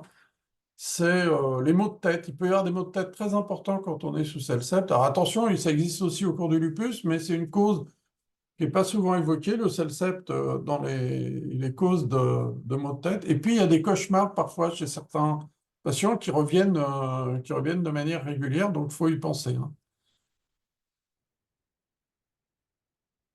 Juste un mot pour vous rappeler donc un petit peu comment on traite le lupus. Donc tout ça, on l'abordera en premier. Donc maintenant, on essaye, vous voyez, que si on a l'atteinte articulaire, l'atteinte cutanée, hydroxychloroquine, méthotrexate, hydroxychloroquine, méthotrexate. Et puis, vous trouverez aussi dans le protocole national de diagnostic et de soins le fait de prendre en charge des comorbidités potentielles associé au lupus, donc l'athérosclérose, donc il faut prendre de l'aspirine, donc comment on prend en charge la grossesse. Et puis là, j'ai beaucoup insisté sur le fait que certains des immunosuppresseurs favorisaient le risque d'infection. Donc je vous rappelle, et ça c'est un message important pour aujourd'hui, que quand on a un lupus, il faut vraiment être vacciné. Hein. Faut y penser parce que le meilleur moyen de lutter contre les infections qui peuvent être spontanées ou favorisées par la prise de certains médicaments, ben, c'est de faire une vaccination très très régulière, quoi. Voilà, donc là on va passer aux questions-réponses. Donc Micheline. Alors, les questions sur les immunosuppresseurs. Est-ce que méthotrexate est moins délétère que de prendre 5 mg de prednisone? Alors on ne peut pas répondre de manière formelle. Parce que c'est une étude qui n'a jamais été faite. Schématiquement, on pense que les deux vont permettre de contrôler le lupus correctement, à condition que le lupus soit inactif, hein, sur une longue période. Et après, ça dépend si on a, bah là, les 5 mg de corticoïdes, il faut les prendre tous les jours, le méthotrexate, il faut les prendre une fois par semaine. Bon. Oui, je veux une autre question, là. C'est méthotrexate, c'est un immunomodulateur à la dose où on l'utilise, là. Hein. 15 mg, c'est immunomodulation. Il y a une autre question sur la place des traitements. Peut-on ou doit-on changer le plaquenil par méthotrexate si le lupus est actif ou s'il y a d'autres maladies associées?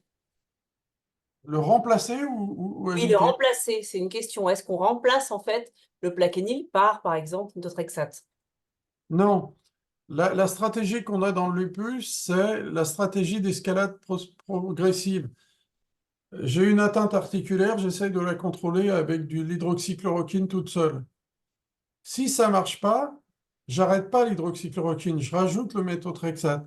Pourquoi est-ce que je fais ça? Parce que d'abord, je vous l'ai dit, l'hydroxychloroquine, c'est un traitement de fond, donc il va être efficace sur le long terme. Et puis surtout, si j'arrête l'hydroxychloroquine et qu'en même temps j'introduis le méthotrexate, mais que je contrôle pas la poussée de la maladie, je saurais pas si c'est parce que j'ai arrêté l'hydroxychloroquine ou si c'est parce que le méthotrexate est insuffisant. Donc on fait une riposte graduée dans le lupus, c'est-à-dire qu'on ajoute les médicaments les uns aux autres. Hein, et on n'arrête pas les anciens médicaments parce qu'on ne les a pas contrôlés, quoi. Une autre question, par exemple, peut-on remplacer le Celsep par l'Immurel? Alors ça peut exister si vous avez, par exemple, une atteinte rénale. Quand on a une atteinte rénale, schématiquement, on dit aux gens qu'il faut garder le traitement immunosuppresseur, donc en l'occurrence le Celsep, pendant 3 à 5 ans après l'atteinte. D'accord? Mais s'il y a un projet de grossesse et que l'atteinte rénale, elle est bien contrôlée, le Cellcept, on ne peut pas le prendre pendant la grossesse. Il y a vraiment des risques de malformation. Donc, qu'est-ce qu'on fait dans ce cas-là? C'est on va remplacer le Cellcept par de l'Immurel. L'Immurel, on peut le prendre pendant la grossesse et donc on va autoriser la grossesse dans ce cas-là. Donc oui, on peut remplacer le Cellcept par de l'Immurel. Donc, il y a effectivement beaucoup de commentaires sur les cauchemars et donc pas mal de patientes qui rapportent des cauchemars sous Cellcept. Oui, Et, oui. et il y a une question, est-ce que le Cellcept peut fatiguer? Ben, on retombe sur la question concernant l'hydroxychloroquine, c'est-à-dire que euh, la fatigue, c'est vraiment quelque chose dans le lupus qui est très fréquent. C'est rare c'est difficile de penser en premier que c'est le médicament qui fatigue. Il y a plein d'autres causes. Hein, donc, il faut vérifier que. Et souvent, quand on a donné du Cellcept, on a donné du Cellcept parce que le lupus était actif. Donc, on pense en premier que c'est l'activité du lupus qui fatigue plutôt que le médicament. Hein. Je vous dis, c'est la même chose que l'angine traitée par antibiotiques. Ce pas les antibiotiques qui fatiguent, c'est l'angine qu'on traite, quoi. Oui, et puis les maux de tête, hein, vraiment, les gens ne le savent pas beaucoup. Hein. Donc, il y a une question sur la durée de traitement, effectivement. Ma fille, une atteinte rénale découverte il y a 4 ans. Comment peut-on savoir quand on peut arrêter le Cellcept? Alors, quand on a une atteinte rénale, en fait, un des marqueurs d'évolution favorable, il y a deux marqueurs d'évolution favorable sous l'atteinte rénale. Il y a d'une part le fait que le rein, il est capable de fonctionner normalement, de filtrer correctement, et donc on doit avoir pas de protéines ou très peu dans les urines, pas d'albumine ou très peu. Donc ça, c'est la protéinurie, l'albumine, la bandelette, et puis surtout le fait de quantifier les protéines dans les urines, d'une part. Et d'autre part, c'est la fonction du rein. C'est-à-dire que quand on dose la créatinine dans votre sang, ça nous permet de savoir comment votre rein il fonctionne. Et schématiquement, une atteinte rénale qui est bien contrôlée, la fonction du rein, donc la créatinine, elle est à peu près la même, voire elle s'est améliorée. Et la protéinurie qui peut être importante au début, elle a diminué, elle est en dessous de 0,5 grammes par 24 heures, par exemple. Et donc, en gros, avec ces deux marqueurs, on est à peu près sûr enfin, à peu près sûr, on a une idée de l'activité du lupus dans le rein. Et puis, parfois, quand on ne sait pas, ben, il faut refaire une biopsie rénale. Là, on voit qu'il n'y a pas d'infiltrat dans le rein. Et puis, on peut considérer que la maladie, elle est bien contrôlée et donc faire des modifications. Des questions encore sur l'arrêt des traitements. J'ai un traitement lourd, cortisone, plaquenil, immunosuppresseur, immunoglobuline. Si j'arrête un des traitements, que m'arrivera-t-il? Et une autre question, est-ce que je peux baisser ma dose de Celcept sans avis médical? Est-ce que je peux baisser quoi? Lequel? Ma dose de Celcept sans avis médical. Alors ça, c'est valable pour tous les médicaments, hein. Non, non. Il faut fonctionner avec votre médecin. Comme je vous l'ai dit tout à l'heure, il faut vraiment tout aborder avec lui. Si vous avez envie de baisser la dose, vous lui en parlez. Mais ne le faites pas tout seul, parce que sinon, vous allez vous exposer à un risque de rechute, hein. Donc non, la réponse, c'est négatif, quoi. Quand on a beaucoup de traitements, il faut comprendre que dans le lupus, le premier objectif, c'est de contrôler la poussée de la maladie et que les gens soient tranquilles sans pousser après. Ça, c'est le premier objectif. Et le deuxième objectif, c'est le même que le précédemment, mais en ayant le moins de traitements possible. Hein, souvent, les gens, et notamment les patientes, elles ont tendance à inverser les choses. C'est-à-dire que l'objectif, c'est pas d'avoir le moins de traitements. L'objectif, c'est je contrôle la maladie pendant très longtemps. Et l'objectif numéro 2, c'est je contrôle la maladie pendant très longtemps avec le moins de traitements possible, et pas l'inverse. Donc, si vous avez besoin de 4 lignes thérapeutiques, c'est pas très fréquent, mais ça existe, bah, il faut les prendre. Parce que le premier objectif, ça va être de d'abord stopper l'évolution de la maladie. Et le deuxième objectif, ça va être de continuer à stopper l'évolution de la maladie avec le moins de médicaments possible. Et c'est d'abord contrôler la maladie. Une question un peu générale. Les immunosuppresseurs commencent à baisser les défenses immunitaires au bout de combien de temps? Et donc, sont-ils efficaces au bout de combien de temps? Schématiquement, les immunosuppresseurs dont j'ai parlé, là, ils mettent à peu près 2 à 6 semaines avant d'être efficaces. Et ils sont efficaces parce qu'ils baissent l'activité du système immunitaire. C'est ça qu'on vise avec.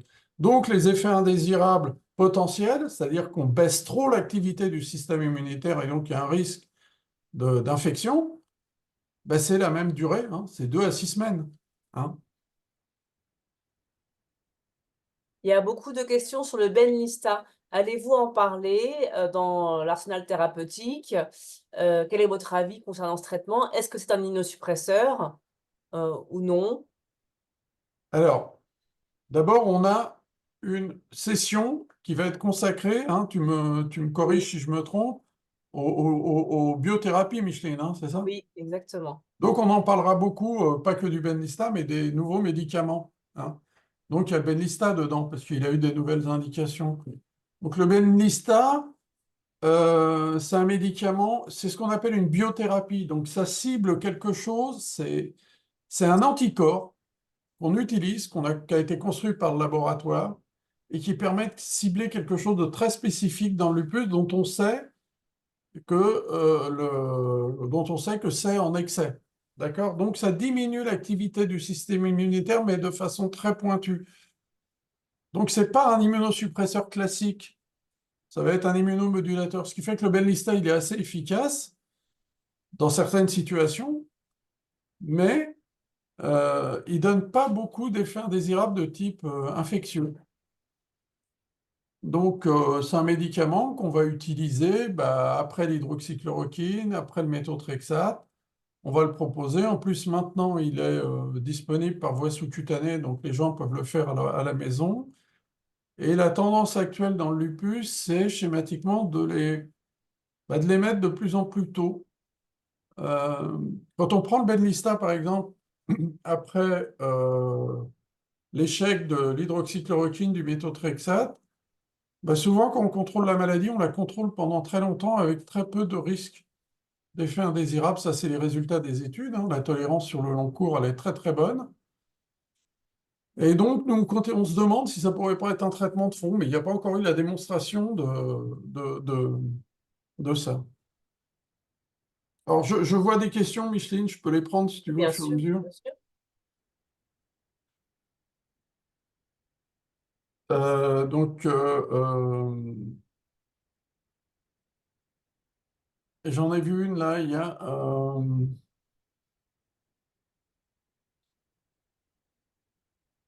alors, attendez, certains vaccins sont-ils interdits pour les personnes lupiques? Normalement, on doit faire une session, donc schématiquement, au cours du lupus, il y a des vaccins qui sont recommandés qu'il faut faire. Le pneumocoque, la grippe, le Covid et peut-être, quand il sera disponible, le vaccin contre le zona. Donc ça, c'est ceux qu'il faut faire. Et puis le papillomavirus, en fonction des indications. D'accord? Et les contre-indications, elles ne sont pas liées au lupus. Les contre-indications, elles sont liées au traitement que vous prenez. C'est-à-dire que si vous avez des médicaments qui sont immunosuppresseurs, si on vous donne un vaccin qui est inactivé, c'est-à-dire que le microbe, il n'est pas atténué, pardon, si le microbe, il n'est pas complètement tué, ou si ce n'est pas des petits bouts du microbe qu'on vous donne, il y a un risque, quand on vous l'injecte, de faire une maladie en rapport avec le microbe. Donc, dans ces cas-là, si vous avez un système immunitaire qui ne répond pas bien, ces vaccins, ils sont complètement contre-indiqués. C'est le cas du vaccin contre la fièvre jaune, par exemple. Hein, quand on a plus de 10 mg de corticoïdes, bah, il faut pas se vacciner contre la fièvre jaune parce que on injecte le virus, mais qui est atténué. Et le virus, il peut se multiplier quand même, quoi. Alors, Micheline, si tu... je les ai pas, en fait, De... les Ouais, donc. questions. Ah oui, bon, là, ça constitue un peu des questions en fait sur le Benlysta. Est-ce que ça peut remplacer le méthotrexate? En fait, la question, c'est, voilà, dans le schéma thérapeutique, où se placent les différents traitements? Alors, c'est compliqué de répondre comme ça, mais en gros, en France, ce qui est marqué dans le protocole national de diagnostic et de soins, en France, on propose d'abord l'hydroxychloroquine, plus ou moins les corticoïdes, mais on essaye d'éviter de les démarrer, du méthotrexate, et c'est seulement à ce moment-là qu'on utilise les biothérapies, le Benlysta ou une autre biothérapie, l'anifrolumab, le Safnelo. La tendance actuelle, c'est de positionner de plus en plus tôt ces biothérapies. Donc peut-être en même temps que le méthotrexate. En France, on n'y est pas encore, mais il est possible qu'on y arrive, quoi. Voilà, puis il y a des questions sur varicelle et zona. Bon, est-ce que c'est risqué en cas de lupus, quand on n'a jamais fait la varicelle? Voilà, est-ce qu'on peut la faire? Et puis, va-t-on parler du zona de manière spécifique dans le lupus? Alors, c'est pas prévu au programme cette année, mais ça pourrait être abordé plus tard, les infections, le zona et Oui. tout ça. Alors normalement, on va avoir, j'espère d'ici la fin de l'année, un vaccin. Là, actuellement, il y a un vaccin qui existe contre le zona. Ce vaccin, c'est un vaccin atténué. Donc si vous le faites, il y a un risque de faire la maladie.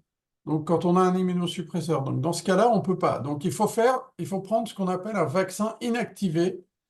Donc là, c'est des petits bouts du virus. Donc il n'y a pas de risque d'infection. Et donc ce vaccin-là, il devrait arriver bientôt chez les malades qui sont immunodéprimés, donc les lupus qui ont des immunosuppresseurs.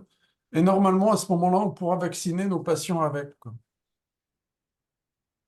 Alors, est-ce que le méthotrexate peut donner des maux de tête? Non. Non, pas de manière classique.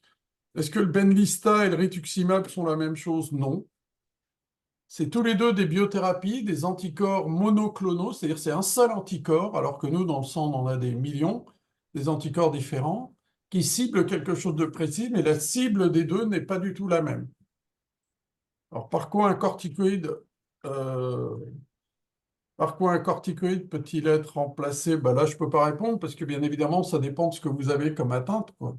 Hein. Donc ça, c'est vraiment très, très différent. Est-ce qu'on peut faire le vaccin contre l'hépatite B? Oui, oui, oui, oui, oui. Il y a pas de risque de poussée de lupus quand on est vacciné contre l'hépatite B au cours du lupus.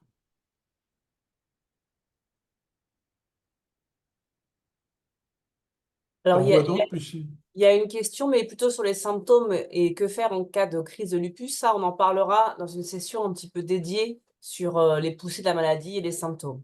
Là, on est vraiment aujourd'hui sur les traitements par plaquenine et les immunosuppresseurs. Donc, je vois, est-ce que l'arrivée de la ménopause est une indication pour ajuster les dosages des différents traitements? Schématiquement, on sait que vous savez que le lupus, les hormones, les oestrogènes, ça favorise l'activité du lupus. C'est pour ça que pendant la grossesse, il y avait des poussées avant, quand on arrêtait les traitements. Schématiquement, après la ménopause, on n'a plus d'oestrogènes, donc en théorie, il y a un risque de diminution de l'activité du lupus. C'est très variable d'une patiente à l'autre. Donc, ce qui guide plus que la ménopause, c'est vraiment l'ancienneté d'inactivité du lupus. Quand le lupus est inactif depuis très longtemps, quand il y a des effets indésirables potentiels des médicaments, c'est là où on va essayer de les diminuer, hein, et de les arrêter, peut-être parfois. Euh, mais la tendance schématiquement, si on suit 1000 patientes qui ont un lupus, c'est globalement le lupus, il est moins actif sur le groupe, mais à l'échelon individuel, c'est difficile de répondre, quoi. Il y a encore une question sur le vaccin contre le zona. Est-ce qu'on peut le faire si on a déjà eu 2 fois un zona? Oui, oui, il faudra vacciner, hein. Il faudra vacciner, mais quand on aura le vaccin inactivé chez les immunodéprimés.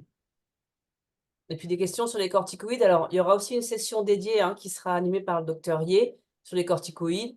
Bon, voilà. Est-ce qu'il vaut mieux faire un bolus de corticoïdes, donc une perfusion, qu'une dose de cortisone quotidienne? Ça, c'est une question, par exemple.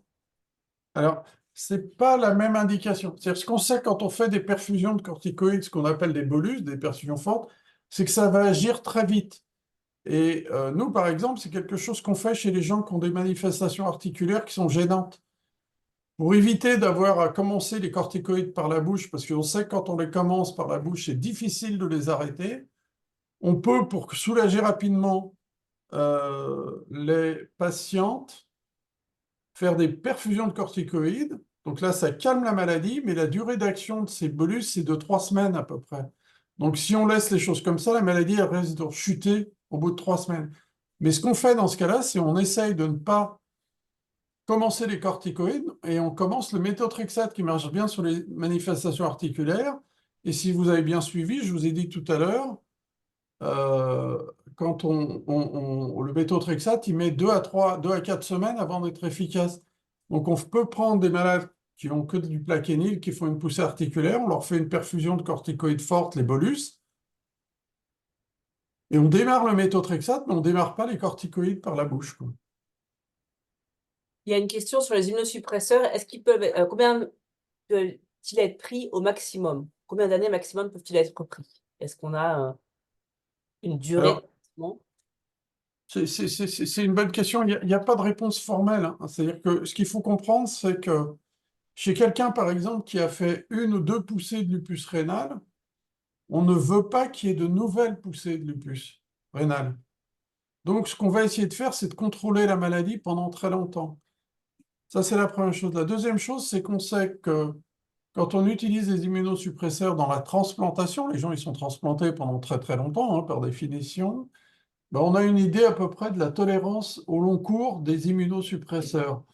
Donc, ce qu'on sait schématiquement, c'est que quand on utilise des immunosuppresseurs, donc je parle de l'Immurel et du Celcept, bah, si c'est pour une indication rénale, on va essayer de ne pas les arrêter tout de suite. Et en gros, dans les recommandations actuellement, on dit qu'il faut essayer de les donner pendant 3 ans, 4 ans, 5 ans.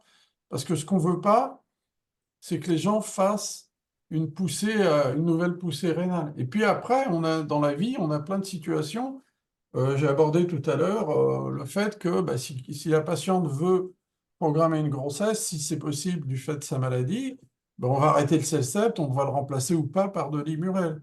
Donc en gros, bah, on va être schématiquement contraint par par la vie de tous les jours, quoi, hein. Donc c'est comme ça qu'il faut prendre les choses, quoi. Alors, je vous laisse, voilà, si vous avez encore des questions à poser sur les traitements, parce qu'il y a plein de choses qui ne concernent pas les traitements dont on parlera plus tard, notamment des questions sur la contraception. Vous aurez une session dédiée avec une gynécologue qui pourra répondre aux questions, un petit peu précises, contraception, quel type et tout ça. Donc vous aurez aussi une session sur les corticoïdes, il y aura une session sur le Benlysta et les biothérapies et les nouveaux traitements. Mais voilà, donc n'hésitez pas à poser des questions, sur les traitements, dont on a parlé aujourd'hui. Il y a une question sur est-ce que le Plaquenil peut, donner, envie d'aller aux toilettes plusieurs fois par nuit? Est-ce que ça peut donner des dysuries, donc des problèmes pour uriner? Il y a deux fois cette question. Est-ce qu'on doit voilà, est-ce que le traitement peut donner des problèmes urinaires? Alors le Plaquenil, à ma connaissance, non, ça donne pas ça. Quand on se lève la nuit pour aller uriner plusieurs fois ou dans la journée, faut vérifier qu'on n'a pas un diabète. Et dans le lupus, le grand pourvoyeur de diabète, ça peut être les corticoïdes qui peuvent être associés au Plaquenil. Donc, Mmh. normalement, quand on a euh, comme ce qu'on appelle une polyurie, quand on va uriner beaucoup, bah, faut vérifier qu'il n'y a pas de sucre dans les urines ou pas de sucre dans le sang. Normalement, il doit y avoir une session sur les vaccins, Micheline, non? On l'a déjà fait. En fait, il y a eu l'année dernière, donc mais Ouais. apparemment, il faudra peut-être reparler de ça l'année prochaine. Il y a une question sur les verrues. Je suis sous Benlysta Cotensil et Plaquenil. Est-ce que je n'arrive pas à m'en défaire? Est-ce qu'un arrêt de Benlysta pourrait résoudre le problème, des problèmes de verrues? Alors, quand on a beaucoup de verrues au cours du lupus, hein, c'est que souvent, c'est le traitement qui est trop immunodépresseur. D'accord? Euh, Là, dans ce qui est présenté, Benlysta, Cortencil et Plaquenil, faudrait connaître la dose de Cortencil. Les virus, souvent, elles sont liées à un virus qui se multiplie dans les cellules de la peau, hein. Et ce virus, il donne les verrues. Donc, si on se défend moins bien contre les infections, ce virus, il prolifère et on peut avoir des verrues. Par exemple, les verrues, quand on est sous Cellcept, on peut en avoir. Et dans ces cas-là, la recommandation, c'est plutôt de baisser le Cellcept. Dans ce qui est présenté, Benlysta, Cortencil et Plaquenil, moi, je questionne beaucoup la dose de Cortencil. Je ne sais pas quelle est la dose là, 5 c'est 5 milligrammes par mg, jour. c'est ça? Mmh. Alors, 5 mg, oui, c'est rare d'avoir des verrues. Donc, dans ce cas-là, il y a deux possibilités. Un, il faut vérifier qu'il n'y a pas une maladie. Il y a certaines maladies qui donnent à la fois un lupus et à la fois une diminution de l'immunité. Donc, il faut vérifier et qui s'accompagne de virus. C'est ça la première chose. La deuxième chose, c'est que quand on est dans une situation comme celle-là, bah, là, le médecin qui suit la patiente, c'est lui qui doit dire s'il doit diminuer le traitement immunosuppresseur global. Donc, arrêter le Benlysta pour voir si les virus s'améliorent. Après, les virus, ça se traite, hein. Alors, existe-t-il une étude sur l'utilisation de plantes? Non, non, non. De grâce, j'ai rien contre, mais prenez les traitements pour lesquels on a des preuves, Alors, hein. il y a Donc une là, question. il faut comprendre qu'on a vraiment beaucoup, beaucoup progressé dans la prise en charge, hein, du lupus. Et moi, je dis souvent à mes patientes, maintenant, quand on a un lupus, par rapport à ce qu'on avait avant, euh, la survie, hein, la survie, elle est quasiment la même dans la population générale. Donc, les femmes qui ont un lupus, souvent, elles travaillent. Elles ont des grossesses si elles le souhaitent. Donc, tout ça, ça a été obtenu avec les traitements que je vous ai présentés aujourd'hui. Et puis maintenant, on en a d'autres, des nouveaux traitements. Donc, il faut d'abord se focaliser sur les traitements pour lesquels on a eu des preuves, quoi. Après, si à côté de ça, vous voulez prendre des plantes parce que ça vous aide, bon, ça, c'est à vous de voir. Mais prenez d'abord les traitements pour lesquels on a des preuves d'efficacité, hein, et dont on connaît les effets indésirables, hein. Il y a une question sur pourquoi ajouter l'acide folique avec le méthotrexate? Parce que le méthotrexate, il diminue l'activité des globules blancs en gênant l'utilisation de l'acide folique par par les globules blancs. C'est un antifolique, le méthotrexate, en fait. Donc, si on veut euh, éviter les effets indésirables, c'est pas du 100%, mais schématiquement, quand on donne du méthotrexate, il rentre très vite dans le sang, il va dans la moelle qui fabrique les globules blancs, et 48 heures après, il y a du méthotrexate qui est déjà dans les globules blancs dans la moelle, et si on donne de l'acide folique, il va se mettre dans les autres cellules et il va éviter l'action du méthotrexate, par exemple dans les cellules du foie, hein. Donc, ça peut diminuer les effets indésirables. Il y a une question sur le tatouage sous immunosuppresseur. Peut-on faire un tatouage sous plaquenil et Cellcept? J'ai pas entendu Micheline, pardon. Peut-on faire un tatouage sous plaquenil et Cellcept? On en a discuté l'année dernière avec le dermatologue. Vous pouvez regarder aussi le replay. Bah, tatouage, oui, oui, mais on peut en faire, hein. Moi, ça me pose pas de problème. Mais il faut que ce soit des tatouages bien faits avec un respect strict des conditions d'hygiène, quoi. Alors, il y a une question sur la perte de poids. J'ai remarqué que quand j'ai des pertes de poids, les effets secondaires des traitements sont amplifiés et moins maîtrisables. Est-ce que le rapport gabarit-tolérance des traitements est à prendre en compte dans la posologie? Schématiquement, non. Par exemple, l'hydroxychloroquine, c'est un médicament qui pénètre pas très bien dans les cellules, dans les adipocytes. Ce qui fait d'ailleurs qu'on recommande plutôt d'utiliser un poids sans tenir compte de la graisse pour avoir une idée des doses. Non, je pense pas. À mon avis, la tolérance des traitements, elle est... Alors après, ça dépend ce qu'on appelle une perte de poids, hein. Quand on perd 10 kilos, 15 kilos, bon, je pense on peut avoir une variation de de la dose dans le sang de tous les médicaments, mais Ah, on a un commentaire de quelqu'un qui dit: «Je suis dermographiste et je refuse de tatouer les maladies auto-immunes». Donc ça, je ne sais pas si voilà. bah, il y a pas vraiment de raison. Moi, j'ai plein de patientes qui ont un lupus et qui ont été tatouées, hein, et qui n'ont pas eu de problème. Après, un tatouage, c'est esthétique. Il y a parfois bien évidemment, des, un côté affectif. C'est sûr qu'il ne faut pas tatouer quelqu'un qui est en poussée cutanée de lupus, c'est sûr, mais à distance, quand le lupus est contrôlé, à mon avis, il n'y a pas de contre-indication. Je reprends une question qu'il y a eu tout à l'heure avec le plaquenil et les lésions cutanées.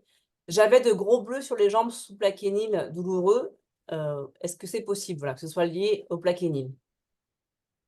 Ben, comme je vous l'ai dit tout à l'heure, il y a des taches ardoisées, hein, qui peuvent se manifester donc, sur la face antérieure des jambes. Les jambes, c'est ce qu'il y a en dessous des genoux, hein.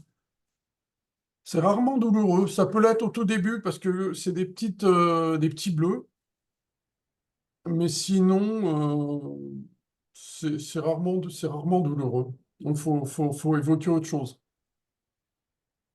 Quelqu'un demande, est-ce que des petites boules sous la peau peuvent être dues au traitement immunosuppresseur, Cellcept, Cortencil, plaquenil? Voilà, des petites lésions sous la peau. Non, non. Après, petite boule sous la peau, ça veut rien dire. Donc, effectivement, il faut voir un dermatologue pour savoir si c'est des lipomes, autre chose. Il faut savoir ce que c'est. Alors, il y a encore des questions sur le risque en prenant le plaquenil toute une vie. D'abord, nous, on dit jamais aux gens que vous allez prendre tel traitement toute votre vie, d'abord, parce que heureusement, il y a des progrès dans la prise en charge du lupus.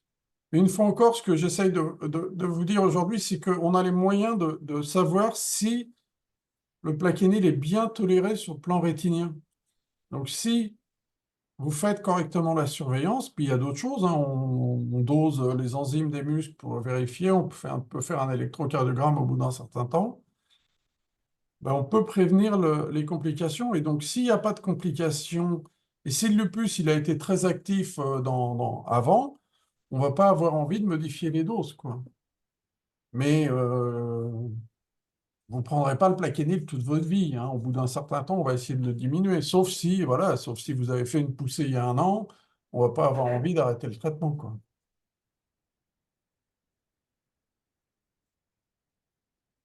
Très bien. Bon, des commentaires, à nouveau sur, tatouage et tout ça. Est-ce que vous avez encore des questions sur les traitements? Oui, c'est ça. Ben, je prends plaquenil depuis 36 ans. Non, et sa vie, non. J'espère que, on aura des grands progrès dans la prise en charge. On a déjà des nouvelles molécules dans le lupus. La cortisone? Non, non, non, non, non, non, c'est pareil. À chaque fois, votre médecin, il doit peser le bénéfice de maintenir le traitement versus les risques de le maintenir. Donc, les risques, c'est la poussée et c'est les effets indésirables aussi. Donc, la cortisone à faible dose, les effets à 5 mg, les effets indésirables, ils sont quasiment inexistants. Mais il faut les évaluer, donc il faut vérifier, il faut faire une ostéodensitométrie, il faut faire d'autres examens. Euh, et puis, en fonction de ce qui s'est passé, bah, on va être amené à... Quelqu'un qui a 5 mg de cortencil, de prednisone et qui a une ostéoporose, bah, faut l'arrêter. Il faut essayer de faire, de donner un autre traitement pour contrôler le lupus. Alors, il y a une question sur à quoi sert l'aspirine. L'aspirine, c'est un anti-agrégant, c'est-à-dire que ça fluidifie le sang.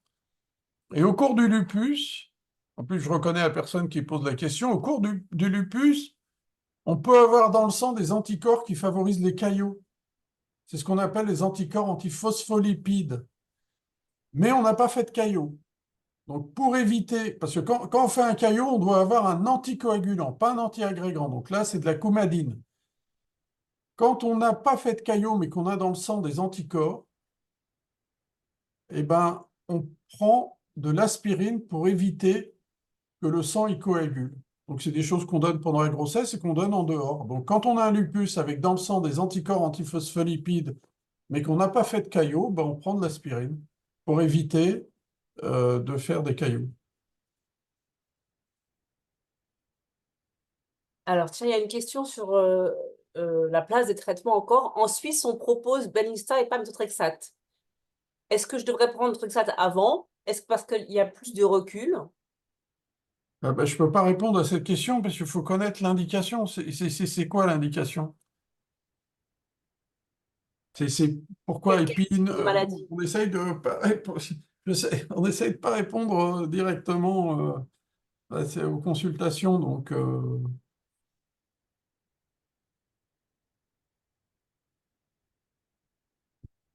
alors, il y a une question sur les risques à long terme d'être sous aspirine.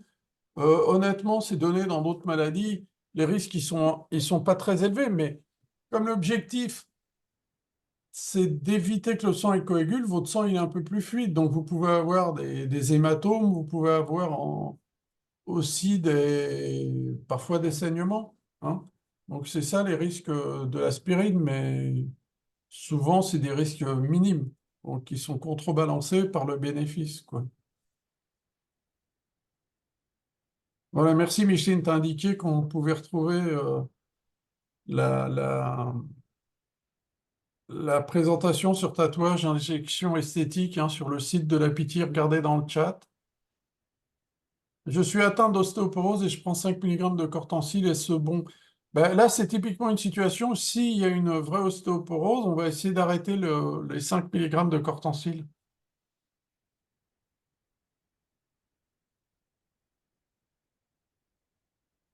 Alors, il y a une question sur un symptôme, une péricardite sèche sous traitement. Est-ce que c'est lié au lupus ou au traitement et à l'immunosuppression? Une péricardite? Oui. Péricardite sèche, c'est d'abord le lupus quand on a un lupus, hein. Il y a des péricardites induites par certaines infections virales, mais quand on a un lupus, on commence d'abord par euh, l'argument de fréquence. Et donc, faut d'abord penser que c'est le lupus qui est responsable de ça.